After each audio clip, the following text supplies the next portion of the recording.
Saudamos a todos com a paz do nosso Senhor Jesus.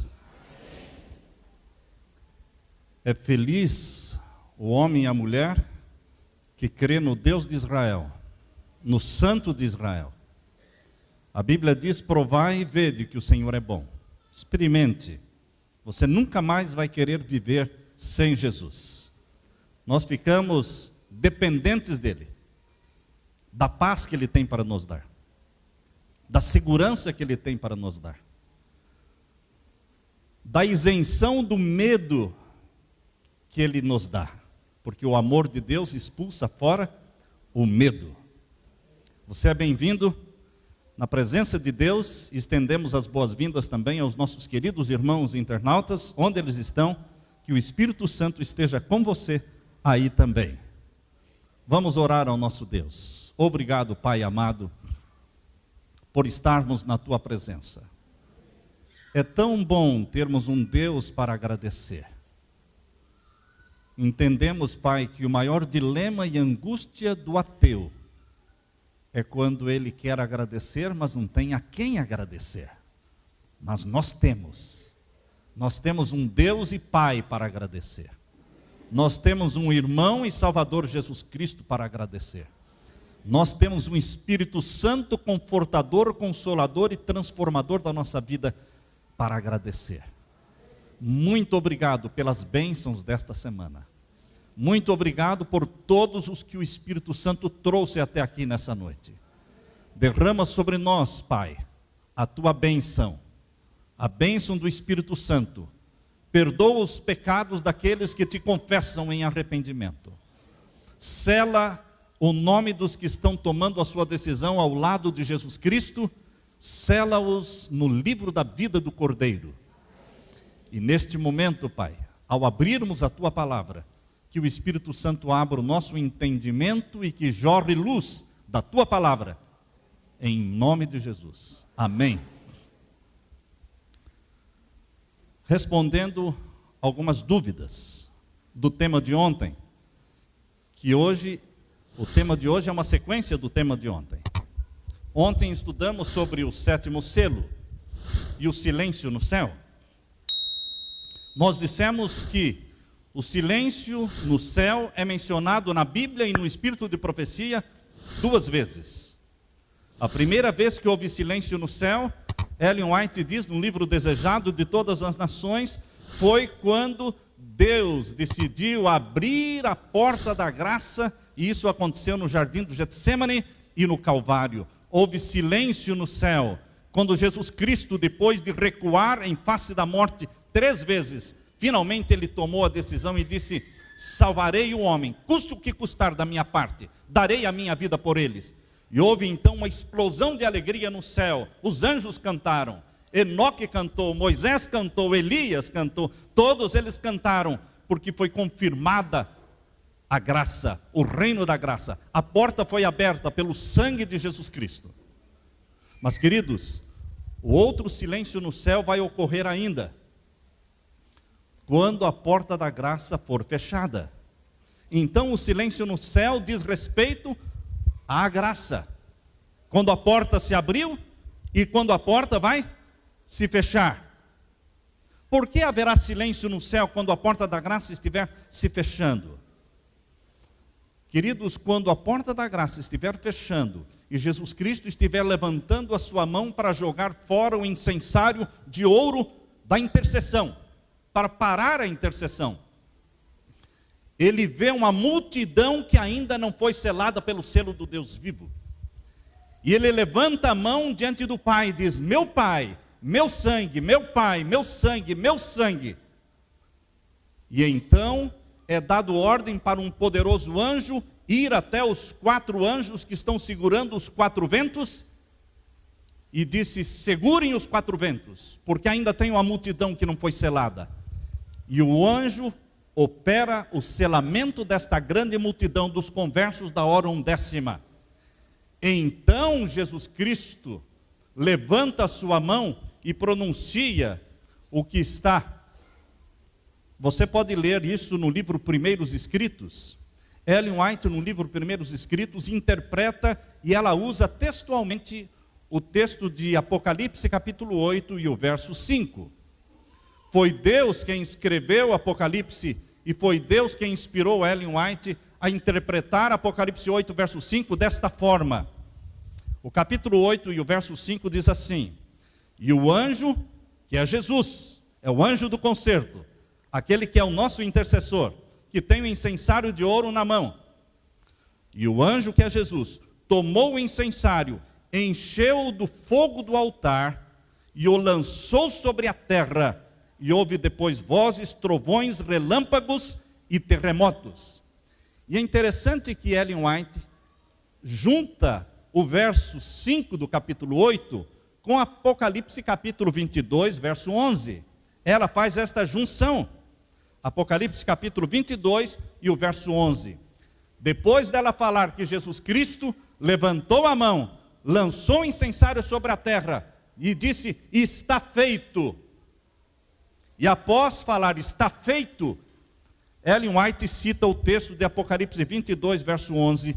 Quem é injusto, faça injustiça ainda. E quem é sujo, suje-se ainda. E quem é justo, faça justiça ainda. E quem é santo, seja santificado ainda. E então ela diz: Jesus deixou o santuário. Estou citando o livro Primeiros Escritos.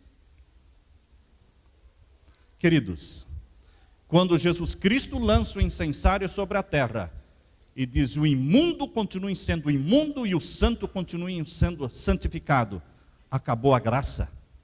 Os selados pelo selo do Deus vivo estão salvos para a eternidade, e os selados pelo sinal da besta estão perdidos para sempre. Não há mais arrependimento e não há mais perdão dali para frente. A porta da graça está fechada. Portanto, o sétimo selo diz respeito à última grande intercessão de Jesus, pela grande multidão que vai se converter na hora 1/10, e também o fechamento da porta da graça. Então e só então vem o verso 6. O Apocalipse capítulo 8, verso 6, é uma sequência do verso 5. Eu não posso ser diferente, meus queridos. Eu não posso ir contra a Bíblia.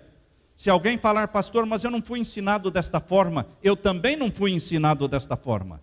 Eu nasci na igreja, eu tenho 59 anos, portanto eu sou adventista há 59 anos. Quando eu nasci, meus pais já eram membros da igreja. E eu, quando criança, eu fui ensinado que o sétimo selo era a volta de Jesus. Mas a revelação de Deus é progressiva, meus queridos. E a revelação progressiva de Deus, ao você estudar a Bíblia, ajuda a entender os temas de uma melhor forma. E eu entendi que Ellen White, no livro Primeiros Escritos, interpretou o sétimo selo como o fechamento da porta da graça. Porque ela pegou Apocalipse 8, verso 5, juntou com Apocalipse 22, verso 11, e diz: não há mais intercessão. E Jesus deixou o santuário. Não há mais intercessão. Por isso, queridos, quando nós lemos no verso 6, capítulo 8, verso 6, de Apocalipse: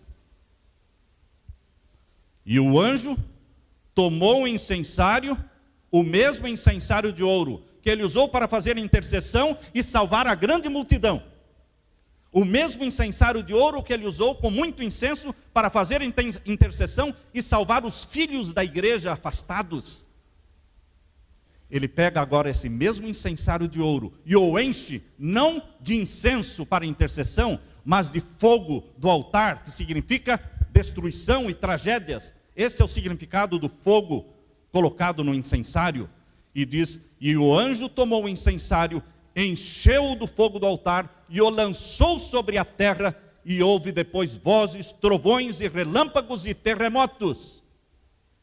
Somente então, a Bíblia diz que os 4 anjos que estavam segurando os 4 ventos de Apocalipse 7.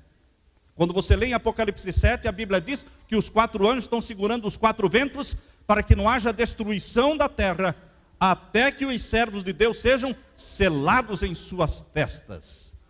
O povo de Deus vai ser selado para depois a porta da graça se fechar. Queridos, só depois que os anjos soltam as mãos, soltam os 4 ventos, Jesus lança o incensário sobre a terra e inicia então a obra de grande destruição no planeta Terra. Uma destruição nunca, jamais vista antes. Você não consegue imaginar humanamente tamanha destruição que virá após o fechamento da porta da graça. Por quê? Porque Satanás terá liberdade, autorização de Deus. Mas como Satanás terá autorização de Deus? Satanás é um poder vencido, Satanás é um poder derrotado, sua cabeça já foi esmagada no Calvário. A vitória de Jesus, meus queridos, não está pendente. A vitória de Jesus já foi solidificada, já foi consolidada na cruz do Calvário, derramando o seu sangue. Ele morreu sem pecado pelos nossos pecados. Ressuscitou da morte, deixou o túmulo vazio e ascendeu ao céu como Rei da Glória. Queridos, a cabeça de Satanás, a serpente, já foi ferida. E ele está se mexendo ainda, separando lares, causando intrigas, provocando guerras. Ele ainda está se mexendo, mas são movimentos que se chamam movimentos da agonia da morte. Quando você esmaga a cabeça de uma serpente, ela continua se mexendo. E ela ainda pica. Não pense que quando você esmaga a cabeça da serpente, agora você já pode pegar e pôr o dedinho ali na boca da serpente. Não, não faça isso, porque ela está com a cabeça ferida, mas está ainda se mexendo, mas são os movimentos de agonia da morte. Porque a cabeça de Satanás já foi ferida, mas ele ainda está causando desgraça no mundo, mas a vitória já é de Jesus, aleluia! A vitória já é de Jesus. E meus queridos, quando Jesus Cristo autorizar a destruição que está programada no Apocalipse através das 7 trombetas, é uma série de destruições que ocorrerão na terra, sendo provocadas, causadas diretamente por Satanás. Ele fará uma obra que ele gosta de fazer, destruição, matança. Mas ele fará por permissão divina, porque está dentro do programa profético.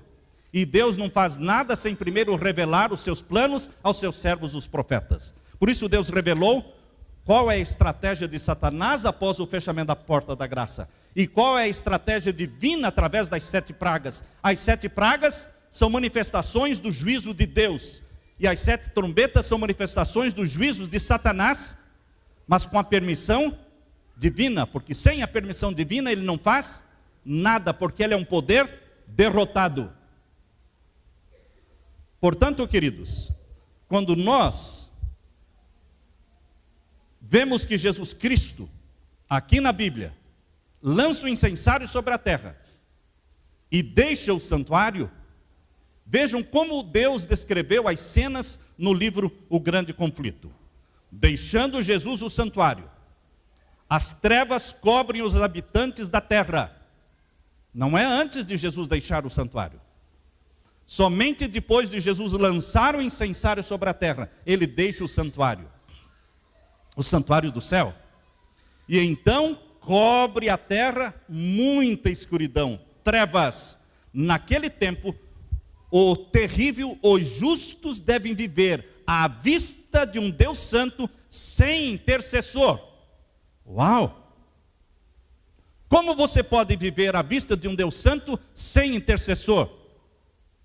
Você vai viver sem pecar. Ah, pastor, não dá. Não dá para viver sem pecar. Se você diz que não dá mesmo.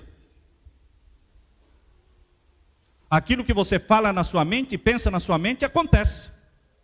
Cuidado com o que você pensa e cuidado com o que você fala. Porque você recebe aquilo que a boca fala. Pelas tuas palavras serás justificado. E pelas tuas palavras serás condenado. Cuidado com o que você fala. Se você fala, pastor, não dá para viver sem pecar, você nunca vai deixar de pecar. Mas, queridos, dá para deixar de pecar pecados conhecidos. Dá para deixar de pecar pecados acariciados. Dá para deixar de pecar pecados familiares, pecados de estimação, pecados que nós já estamos cansados de praticar. Por que continuar praticando? você tem que decidir parar de pecar. E quando você decide, Senhor, eu decidi parar de cometer esse pecado. Basta, não quero mais, não aguento mais, Senhor. Eu decido parar de pecar esse pecado. Dá-me forças porque eu não tenho. Dá-me a tua graça porque eu não tenho. A decisão é sua, mas o poder vem de Deus. O poder, mas a decisão é sua. Você tem que decidir parar de pecar. São esses filhos de Deus que hoje estão decidindo parar de pecar, que vão ser selados pelo selo do Deus vivo. São esses filhos de Deus que hoje estão decidindo parar de pecar, é que vão receber a chuva serôdia do Espírito Santo. São esses filhos de Deus que hoje estão tomando a decisão de parar de pecar, pecados conhecidos e acariciados, é que viverão após o fechamento da porta da graça, à vista de um Deus santo sem intercessor. Porque eles já estavam vivendo à vista de um Deus santo antes, sem pecar. Você ainda tem a natureza pecaminosa, porque esta natureza pecaminosa nós teremos até a volta de Jesus. Mas ter a natureza pecaminosa, queridos, não quer dizer que eu devo pecar. Quando eu paro de pecar pecados conhecidos, o Espírito Santo assume a responsabilidade de me mostrar outros pecados que não me são conhecidos. E aí eu avanço e confesso aqueles pecados. E quando eu confesso e deixo aqueles pecados, o Espírito Santo toma a responsabilidade de honrar a sua decisão de parar de pecar, mostrando para você outro pecado conhecido.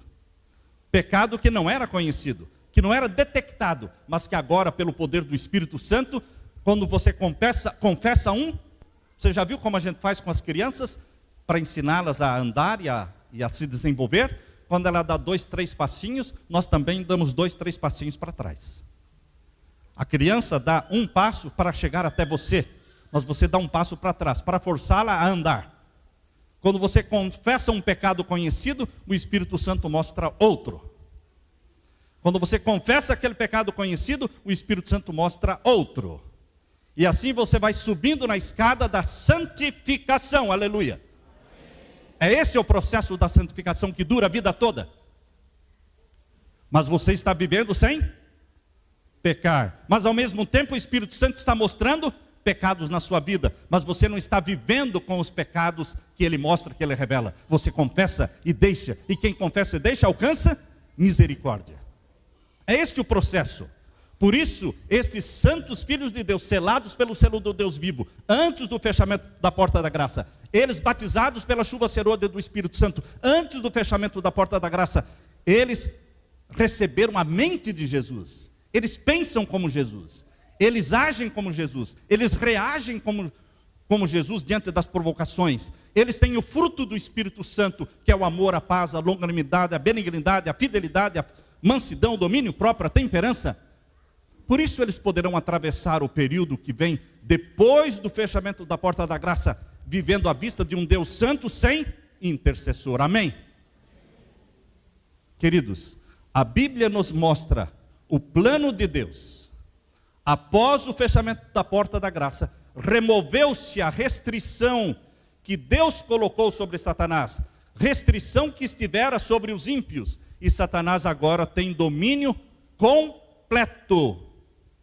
Ele não tinha domínio completo, ele não tem domínio completo, mas ele terá domínio completo sobre os ímpios, não sobre os selados de Deus.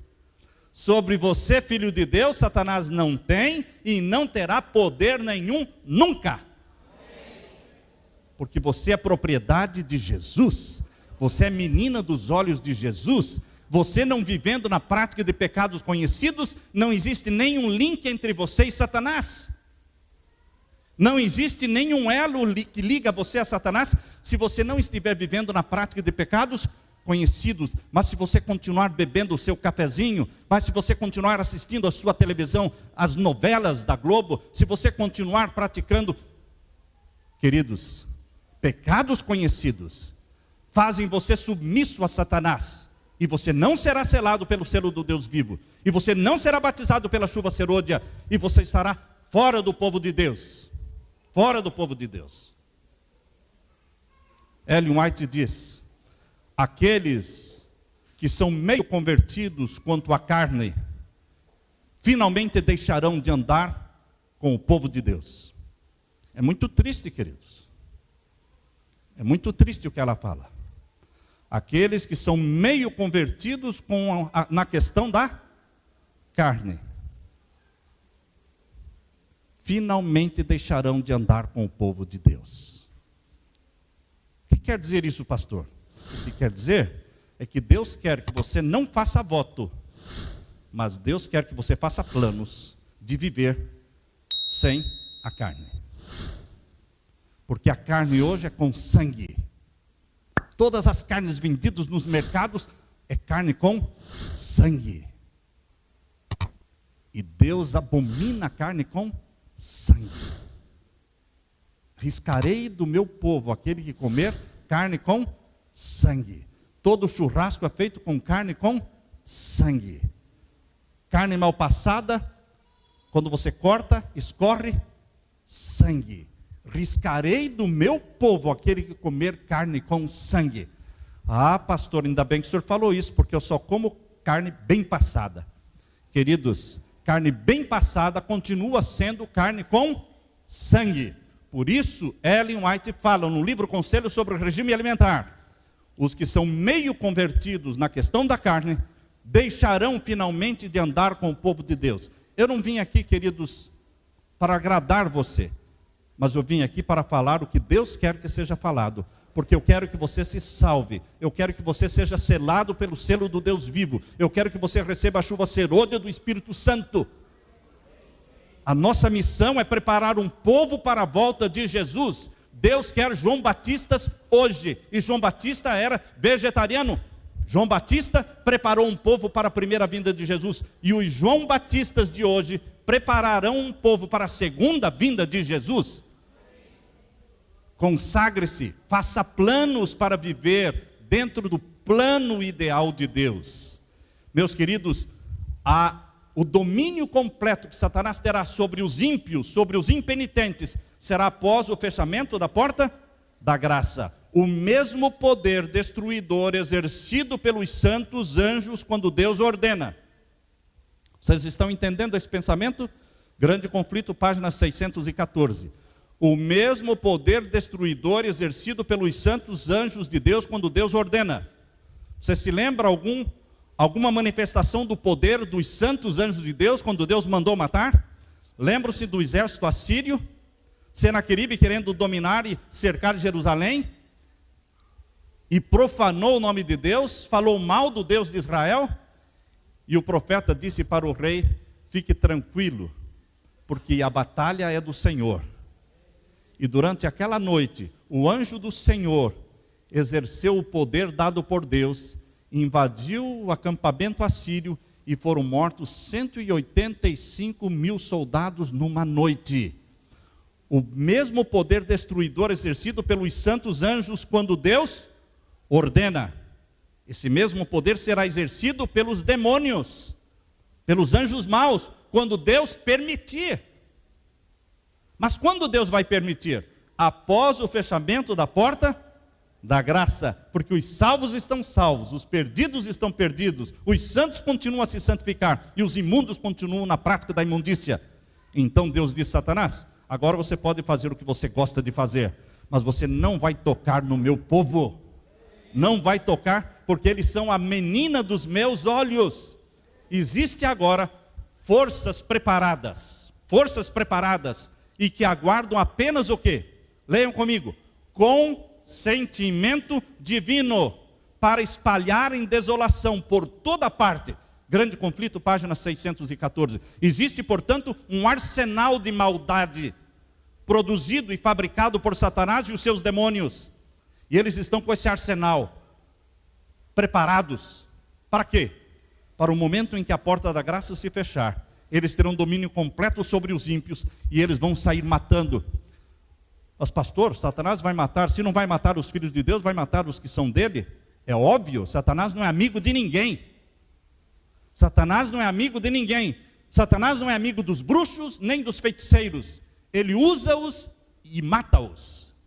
Satanás não é amigo nem do Papa. Usa-o, e depois a Bíblia diz em Apocalipse 17, verso 15 a 17, este poder anticristo usado por Satanás tantos séculos na terra, será depois destruído por Satanás, será queimado e será comida a sua carne. Isso está em Apocalipse 17, verso 15 a 17.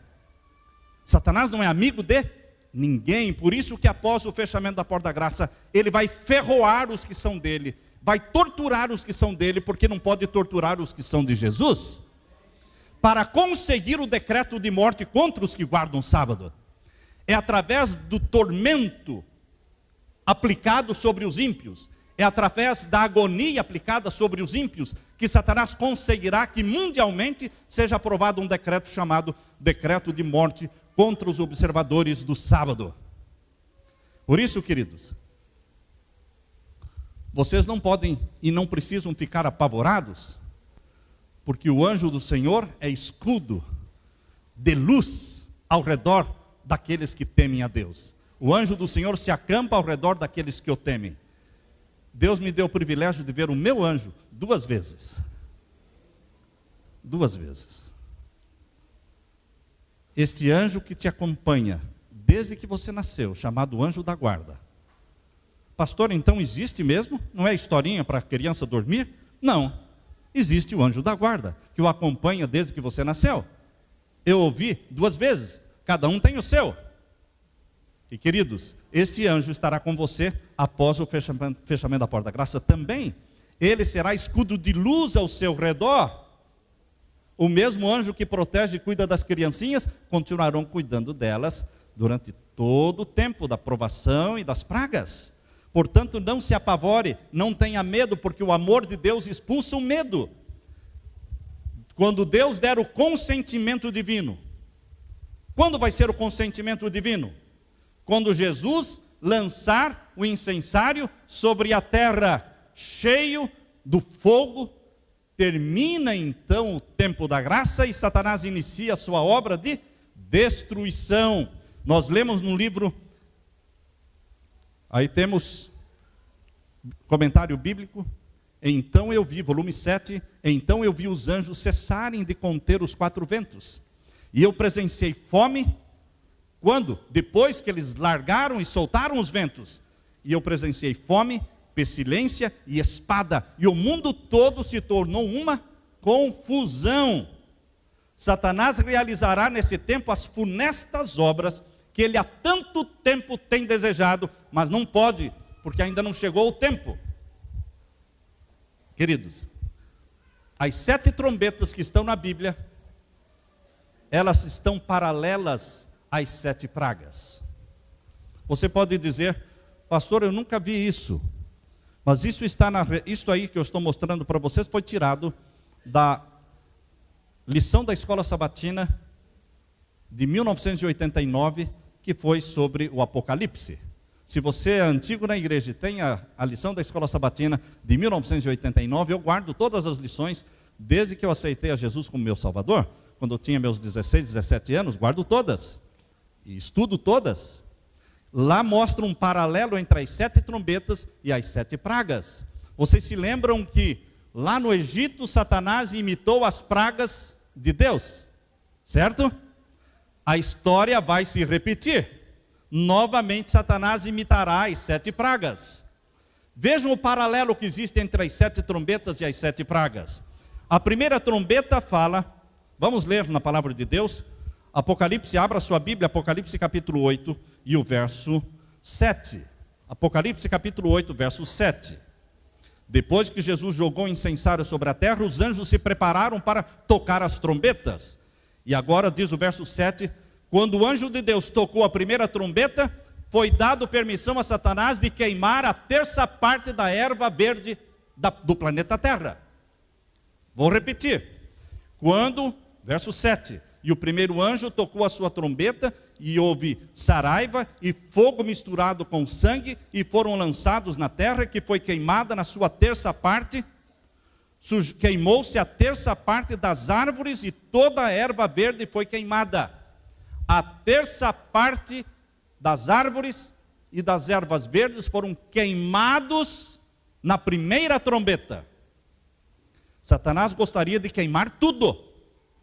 Mas os filhos de Deus ainda estão na terra e eles precisam de árvore, de sombra e de erva verde. Por isso Deus permite que o anjo do abismo, o que foi lançado do céu, aquele que é chamado o anjo do 1/3. Por que Satanás é chamado o anjo do 1/3?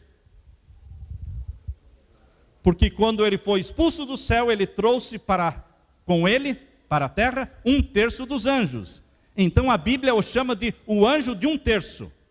Assim como ele trouxe com ele 1/3 dos anjos do céu, durante as 7 trombetas ele recebe autorização divina para atingir 1/3 da terra. Primeiro da erva verde, depois da água doce, potável.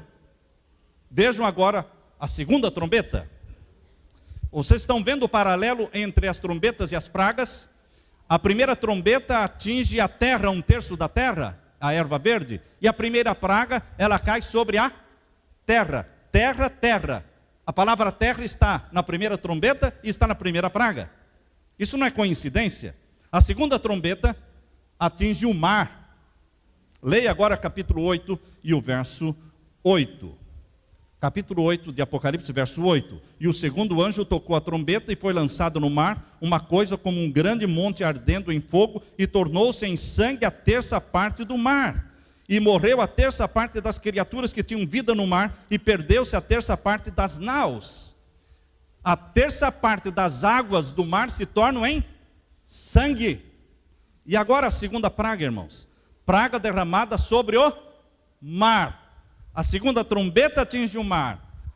A segunda praga atinge o mar. Existe um paralelo, porque as trombetas são contrafação das pragas. As pragas são juízos diretos de Deus, e as trombetas são juízos indiretos de Deus, mas provocados por Satanás, o anjo de 1/3. E por que Satanás vai usar essa destruição através das 7 trombetas? Torturar e atormentar os que são dele, para conseguir a aprovação do decreto de morte contra os que guardam os mandamentos de Deus. Por isso vem agora a terceira trombeta, capítulo 8 e o verso 10. E o terceiro anjo tocou a sua trombeta, e caiu do céu uma grande estrela. Quem é a grande estrela que caiu do céu? Em profecia, estrela é o quê? Anjo. E o grande anjo que caiu do céu, quem é? Satanás. Está falando de Satanás. A Bíblia interpreta a Bíblia. Eu não posso colocar nas trombetas o nome de Genzerico. Por favor, não coloque o nome no seu filho. Se alguém gostar desse nome, tem nomes mais bonitos. Genzerico, Odoacro, Alarico, Átila, Maomé. São nomes que se colocam na interpretação das 7 trombetas.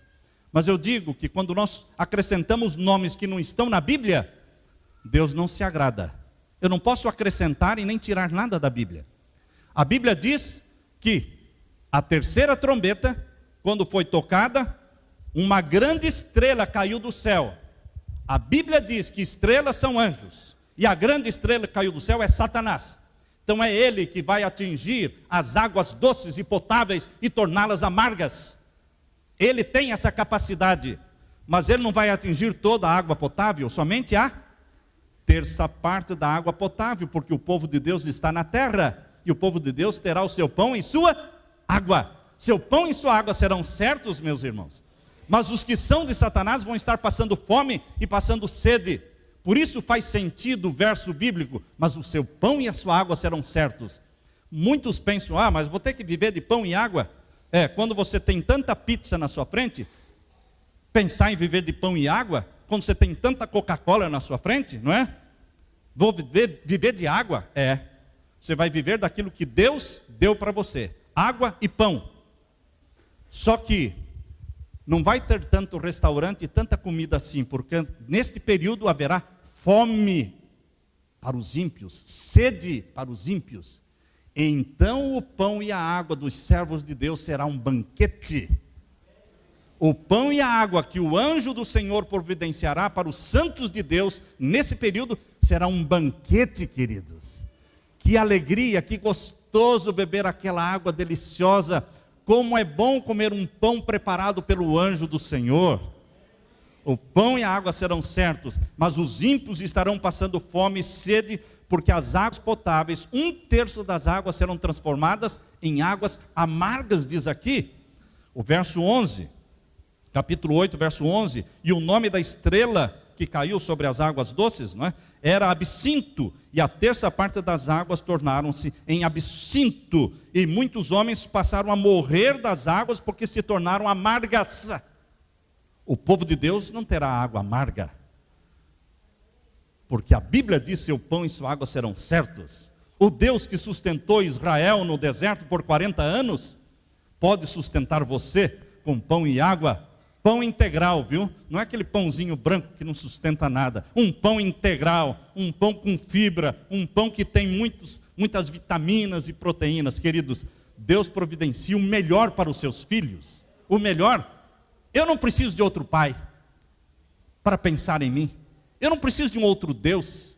Eu não preciso de um outro irmão. Eu estou feliz com o irmão que eu tenho, Jesus Cristo. Meu irmão mais velho que compra as minhas brigas, que me defende. Eu clamo, ele corre para me ajudar. Eu não preciso de outro Jesus, nem outro irmão, nem outro pai.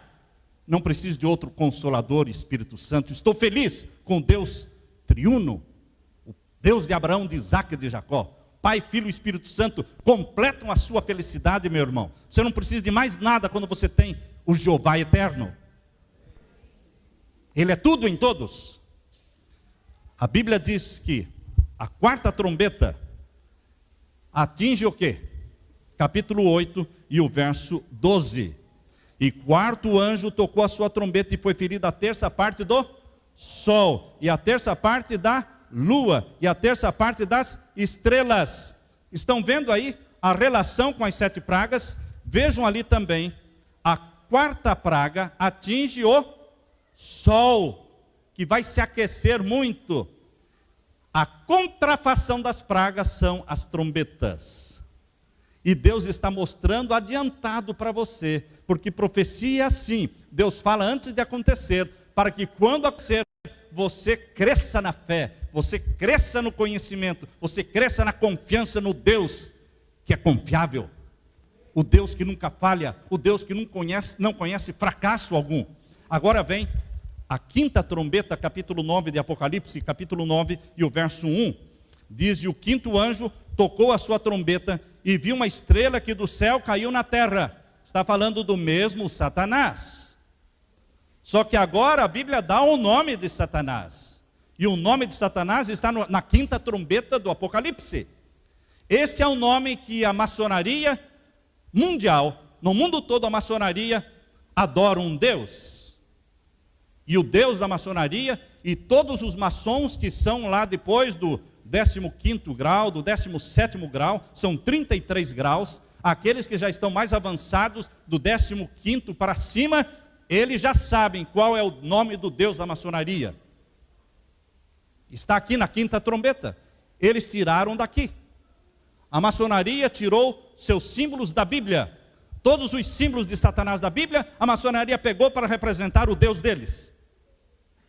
Se alguém perguntar para você se a maçonaria é bíblica, diga: lógico que é. A Bíblia tem o reino das trevas e o reino da luz. Jesus é o reino da luz. A maçonaria é o reino das trevas. Ela é bíblica, porque a Bíblia fala de Satanás e de Jesus. A Bíblia fala que existe um bode que representa Jesus, e o sangue desse bode que representa Jesus é usado para purificar o santuário no dia do juízo. Lembram-se? Que Deus escolhia 2 bodes, um representando Jesus e outro representando Satanás. O bode representando Jesus era sacrificado e o seu sangue era usado para a purificação do santuário. Mas o bode representando Satanás era chamado Azazel. Ele não era morto, o seu sangue não era usado para nada, mas ele era levado para o deserto para ser morto. Por isso a maçonaria pegou o símbolo do bode, que representa Satanás, e transformou esse símbolo do bode como símbolo do Deus da maçonaria. Está na Bíblia. Está na Bíblia o fundador da maçonaria, Nimrod, o primeiro construtor com tijolos. Nimrod, o pai da maçonaria. Só que não era um filho de Deus. Nimrod, ele era da linhagem má dos cananitas. Queridos, a Bíblia diz na 5ª trombeta o nome do Deus da maçonaria. Leia no capítulo 9, verso 11. capítulo 9, verso 11. Posso ler? E tinham sobre si um rei. Vejam que na quinta trombeta diz que existe um rei. E o rei é o anjo do abismo. É o anjo do abismo. Foi expulso do céu para o abismo. E vai ser lançado no abismo nos 1000 anos. E no final dos 1000 anos vai subir do abismo para ser queimado no lago de fogo e enxofre. Por isso ele é chamado anjo do abismo. E o seu nome é Abaddon. Abaddon, e em grego Apolion. Abaddon é o nome do Deus da maçonaria. E foi tirado da quinta trombeta, em Apocalipse 9. E eu disse para vocês, aquele amigo, Lázaro, o nome dele, no final do culto, ele chegou até mim e disse: pastor, eu sou maçom. E eu já sabia que o nome do Deus da maçonaria era Abaddon, mas eu não sabia que o Abaddon é Satanás. Fiquei sabendo hoje. Falei, então acorda, meu irmão. Saia daquela irmandade e entre para essa irmandade de Jesus, porque tudo é irmandade, certo? Tudo é irmandade. O cristianismo é irmandade em Jesus e a maçonaria é irmandade em torno de Abaddon. Jesus está convidando você para sair de uma irmandade e entrar numa que dá vida eterna e dá paz. Por isso, queridos, a quinta trombeta diz, no verso 4, leia comigo o verso 4, capítulo 9, verso 4. E foi-lhes dito que não fizessem dano à erva da terra, nem a verdura alguma. Por que não pode atingir a erva da terra? Porque o que ele tinha que queimar da erva da terra, ele já queimou em qual trombeta? Na primeira. Agora não pode queimar mais erva da terra. Na quinta trombeta ele recebe autorização para atormentar com dores de escorpião. Eu não sei se você já foi picado por escorpião alguma vez. Alguém aqui já foi picado por escorpião? É muito bom, irmão. E a pessoa grita de dor mesmo? Isso faz parte da quinta trombeta. Leia comigo, verso 4. Foi-lhe dito que não fizesse dano à erva da terra, nem a verdura alguma, nem a árvore alguma, não, mas somente os homens que não têm nas suas testas o sinal de Deus. Qual é o sinal de Deus, o selo do Deus vivo? O sábado. Portanto, queridos, as trombetas são depois do selamento. Eu não posso jogar as trombetas para a Idade Média, porque a Bíblia diz que as trombetas são após Jesus lançar o incensário sobre a terra, fechar a porta da graça. O povo de Deus está selado pelo selo do Deus vivo. Por isso a quinta trombeta diz que Satanás não vai conseguir atormentar e torturar os homens que têm o sinal de Deus. Aleluia! Está muito claro na palavra de Deus. O verso 5 diz: mas foi-lhe permitido, a Satanás foi permitido, não que matasse os homens, mas que por 5 meses os atormentassem. Satanás vai atormentar os homens por 5 meses de tormento, de dores de escorpião. E finalmente eles vão aprovar o decreto de morte contra os que guardam o sábado.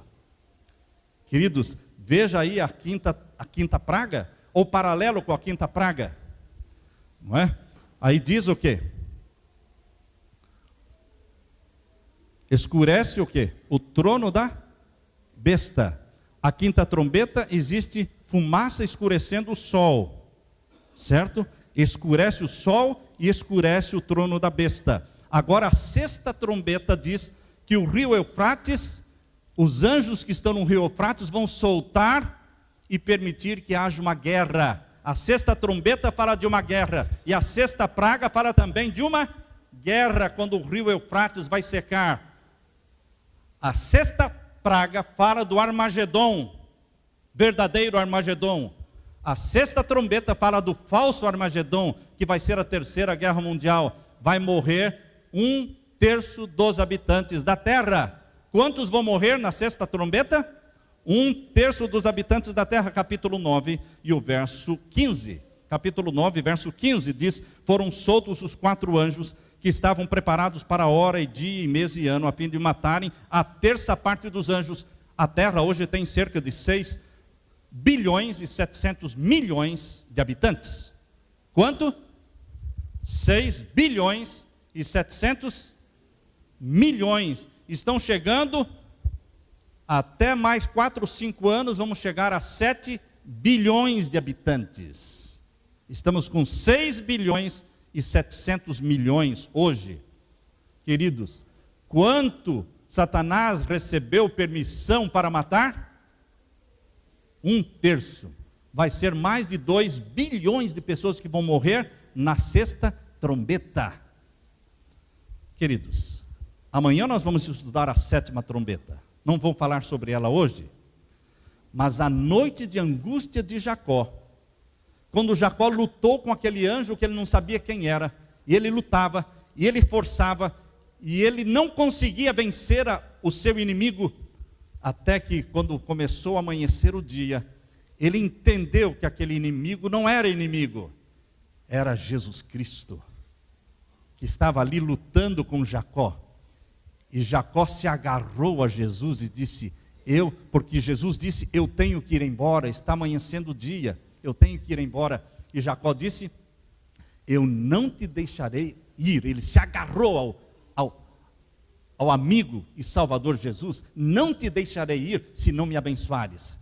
E aí Jesus disse, eu vou te abençoar, seu nome não será mais Jacó, mas Jacó quer dizer enganador, mas o seu nome agora será Israel, porque como príncipe lutaste e saíste vencedor. Amém? Queridos, assim como Jacó passou por uma noite de angústia, o povo de Deus vai passar por uma noite de angústia, após o fechamento da porta da graça, mas a bênção de Deus é certa. Os filhos selados pelo selo do Deus vivo vão se agarrar a Jesus e vão dizer, eu não te deixarei ir se não me abençoares, e Deus vai dar a bênção a você. Queridos, todos aqueles que estiverem selados pelo selo do Deus vivo terão o seu pão e a sua água, serão certos. Nesse tempo Satanás vai personificar Jesus. Não pense que ele vem com chifres. Satanás não tem chifres, irmãos. Não pense que Satanás vem com uns olhos horríveis, uns dentes de vampiro. Não. Ele era um anjo, o anjo mais lindo do céu. Testa larga, inteligente, porte majestoso, um anjo turbinado, porque ele era um anjo querubim com 6 asas. Queridos, Satanás perdeu muito daquela glória, daquela majestade, mas ele ainda retém muito do seu poder. E ele vai aparecer como Jesus na terra.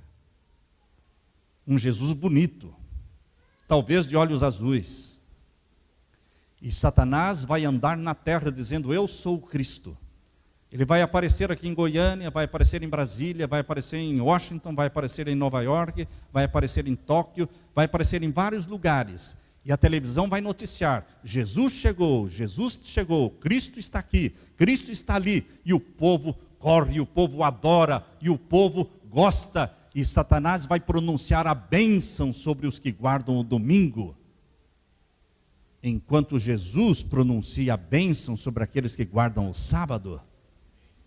O povo de Deus que conhece a palavra de Deus, que estuda a palavra de Deus e que obedece a palavra de Deus, discerne os sinais, tem discernimento espiritual. Eles sabem que é Satanás, mas a multidão que nunca deu importância aos mandamentos de Deus, a multidão que diz crer em Jesus, mas nunca se importou em obedecer os mandamentos de Jesus, serão enganados. Porque quando Satanás disser que ele abençoou o domingo e não é mais o sábado, o dia de guarda, o povo vai gritar de alegria e vai falar, eu sei que eu estava certo.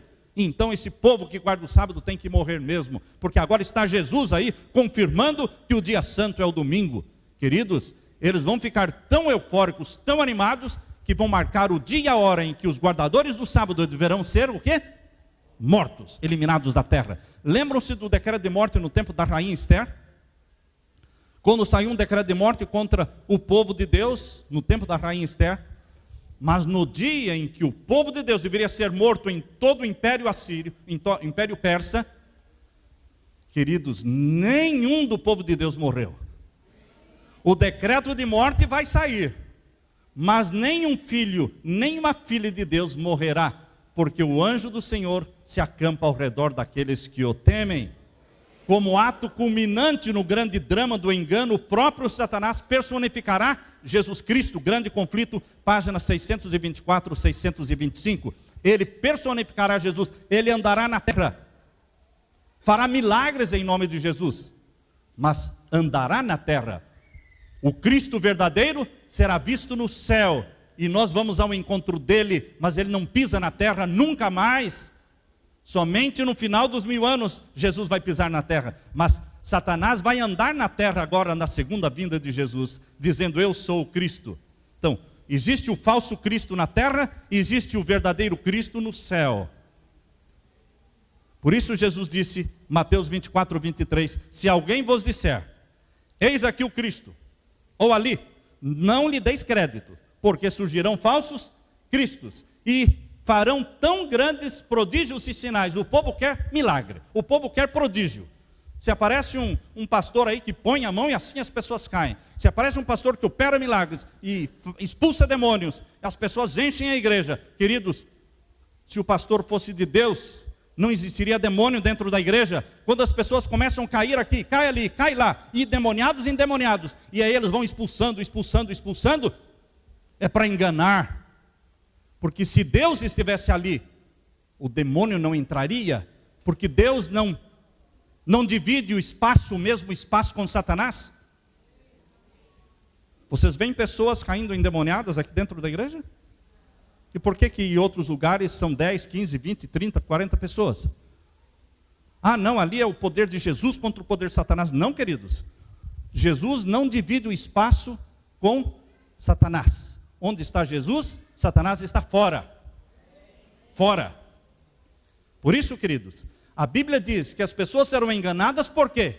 Porque não buscam conhecer a verdade. Eles vão atrás de sinais e prodígios. Estão vendo aí que Jesus está falando que os seus representantes, ou seja, os representantes de Satanás, farão de verdade o quê? Sinais, prodígios, e que se possível fosse, enganaria até os escolhidos. Se eu digo, se fosse possível, enganaria até os escolhidos, ele vai enganar os escolhidos? Se eu digo para o Valdir, Valdir, a semana está apurada, você pediu para eu ir na sua casa essa semana, se fosse possível eu iria. Eu vou ou não vou? Não vou. Eu já disse, se fosse possível eu iria. A Bíblia está dizendo, se fosse possível, Satanás enganaria quem? Os escolhidos. Mas não é possível. Amém? Por quê? Porque nesse tempo em que Satanás estará andando na terra, personificando Jesus, a porta da graça já fechou. O povo de Deus já está selado pelo selo do Deus vivo, batizado pela chuva serôdia do Espírito Santo, irmãos. Aleluia! Por isso os filhos de Deus não serão desviados do caminho do Senhor. Ressoa nos ares a aclamação de triunfo. Cristo veio, e o povo adora o Cristo aqui, o Cristo ali. Todos estão adorando o Cristo que está andando na terra e pronunciando sua bênção. Então, no seu pretenso caráter de Cristo, Satanás alega ter mudado o sábado para o domingo. De onde eu tirei isso? Grande conflito, páginas 624, 625. Ele vai dizer, eu sou o Cristo e eu mudei o sábado para o domingo. Parabéns para vocês que guardam os domingos. Vocês estão certos. Errados estão aqueles que guardam o sábado. E o povo vai dizer, aleluia, é esse Cristo que nós queremos. E quando eles estão dizendo, esse é o Cristo que nós queremos, eles começam a ouvir sons de trombetas que vêm de outro lado. E eles voltam-se e começam a ouvir sons de trombetas que vêm de cima. Aclamações de glória, de aleluia, para o Cristo verdadeiro que desce do céu com poder e glória. E o povo fica confuso. O povo olha para o Cristo da terra e olha para o Cristo do céu. Olha para o Cristo da terra e para o Cristo do céu. E o que está acontecendo? Não estou entendendo mais nada. Não é esse o Cristo? E como é que está vindo outro Cristo? Queridos, aí então eles vão entender que foram enganados. Vão se lançar sobre os seus pastores, sobre os seus padres, que os ensinaram a guardar o domingo, e vão dizer, vocês são traidores, vocês nos enganaram. Mas tarde demais, porque a porta da graça já está fechada. Hoje é o dia da decisão, meu irmão, de ser obediente a Deus. Hoje é o dia de selar a sua vida ao lado dos que creem em Jesus e guardam os seus mandamentos. Hoje é o dia da salvação, não amanhã. Queridos, o 7º dia é o sábado do Senhor teu Deus. Mas o 666, o número do anticristo, santifica o dia do sol, Sunday, dia do sol. Deixe que o primeiro dia da semana continue sendo o dia do sol. E deixe que o 7º dia da semana seja o santo dia do Senhor. Amém? Amém, irmãos? É este o poderoso engano, quase invencível, mas o povo de Deus não será desencaminhado. Grande conflito, página 625. É com certeza que nós falamos, o povo de Deus não será desencaminhado. E mais ainda, queridos, não será permitido a Satanás imitar a maneira da volta de Jesus. Isso eu aprendi há pouco tempo. Depois de ler a Bíblia tantas vezes, depois de ler o livro Grande Conflito tantas vezes, me chamou a atenção este texto que diz: e demais, não será permitido a Satanás imitar a maneira da volta de Jesus. Antes, há mais de 10 anos atrás, quando eu fazia sermões sobre a volta de Jesus, eu dizia que Satanás ia imitar a volta de Jesus. E eu descrevia a volta de Jesus. Satanás ia descer com todos os anjos dele, tem 1/3 dos anjos. Ele ia descer do céu com poder, com glória, não é? Com todos os anjos dele, ia enganar o povo. Eu tenho vergonha do que eu falei, porque eu não conhecia. Mas depois eu li que Deus não permite a Satanás o quê? Imitar a maneira da volta de Jesus. Então como é que ele vai aparecer na terra como falso Cristo? Ele vai aparecer andando na terra. Ele não vai descer do céu com os anjos dele. Isso não lhe é permitido, aleluia. Deus coloca restrições.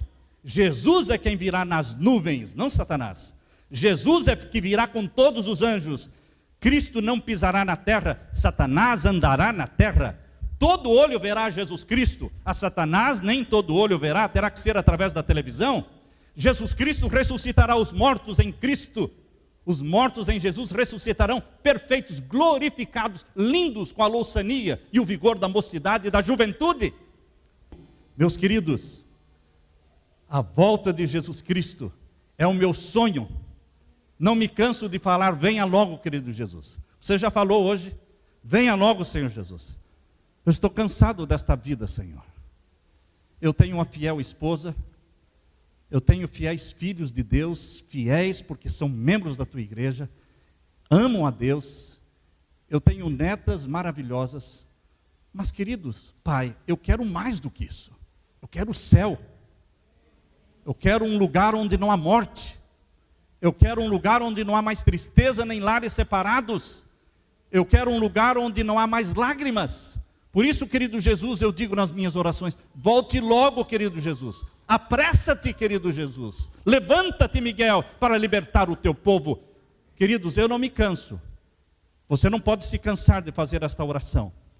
Venha logo, Senhor Jesus. Eu não tenho outros sonhos maiores do que este, de ver Jesus voltar. Eu quero estar pronto. Com a minha esposa eu quero dizer, eis-me aqui com os filhos que o Senhor me deu. A esperança para quem ora pelos filhos.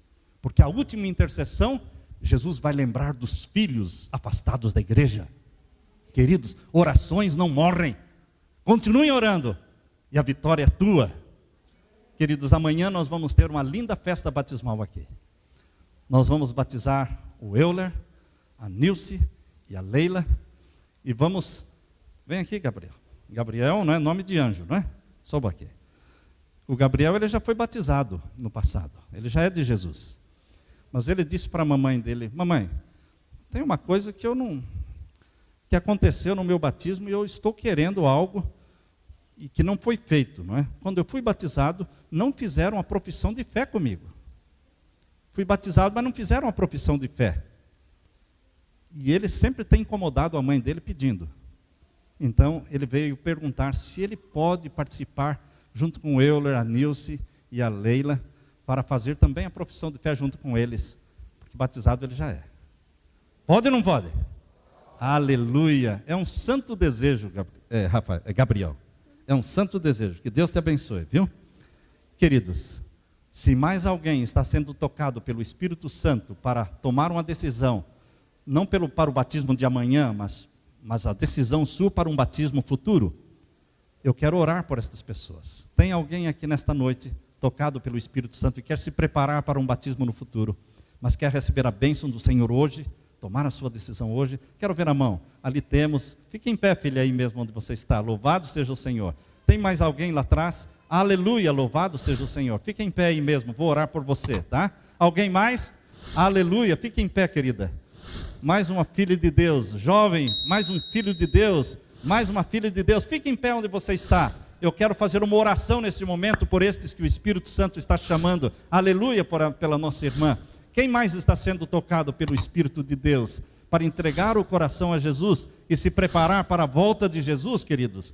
Nós vamos poder nos abraçar no dia da volta de Jesus, dizendo: valeu a pena, pastor Vandercy, valeu a pena aquela decisão que eu tomei naquele dia. Aleluia. Alguém mais tem esse desejo no coração?